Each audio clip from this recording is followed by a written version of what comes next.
Hey, how you doing? Yeah, introduce yourself to everybody. Hi, I'm Andree Morgana. And Andree, what is your background with which brought you to the level of success and fulfillment? What brought you here? That's a big question for 25 words or less. In 1967, I began Transcendental Meditation, and then a couple years later, I went off to India to become a Transcendental Meditation teacher. And in those days, nobody even knew the word meditation, much less the word consciousness. And so it was just starry-eyed in my early mid-20s, just soaking it all in. And we were fortunate enough to be at a time when the movement, the TM organization, became very, very popular in the United States. It became a household word. And so we were teaching, I was married at the time, we came back to Cambridge after India, and 800 people a month were starting Transcendental Meditation. So we just had a lot of exposure to what is consciousness in those early days.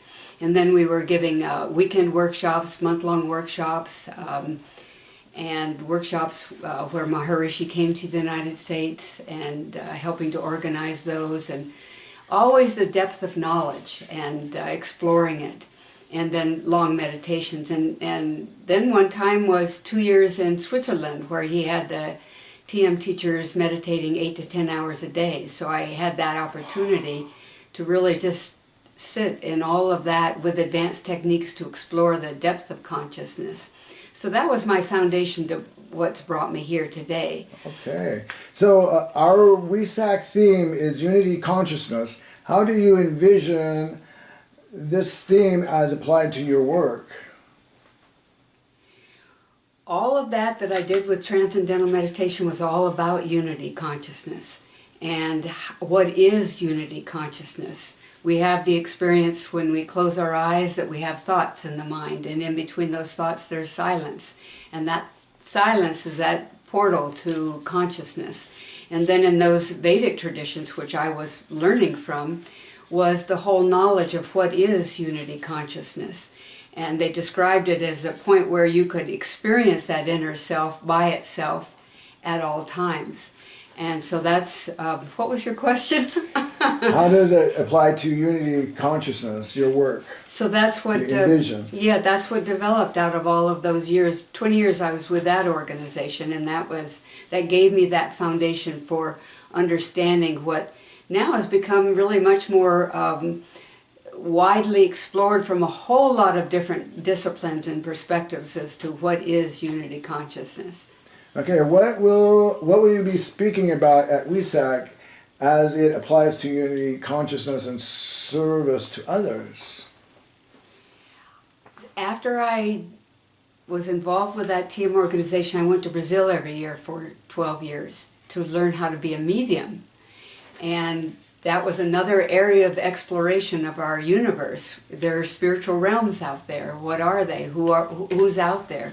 And so today I work with two souls. One is Hiawatha, who's actually in our history books, and the other one is Vovo Animalia. So there'll be 2 sessions at Wesak, and what Hiawatha will be doing, and it's interesting because it's really nobody else who's studying unity consciousness is exploring it in this way. But he shows people how to expand their awareness larger than our Earth, how to expand it larger than the galaxy, and how to expand it larger than our universe, and then come back to that absolute source from that level where the awareness has already been expanded prior to having that experience of unity consciousness. So it's an entirely different point of reference to experiencing what is unity consciousness. And then Vovo Animalia, she works with in her tradition, there were seers who could see how the universe was formed and all the energetic forces that are contained within the universe that today here on Earth we know them as earth, fire, water, and air. Excuse me. And what she does is show people how to broaden their awareness to experience those fundamental forces that we see with the trees and the mountain and the lakes and the rivers. how to see them out there where they exact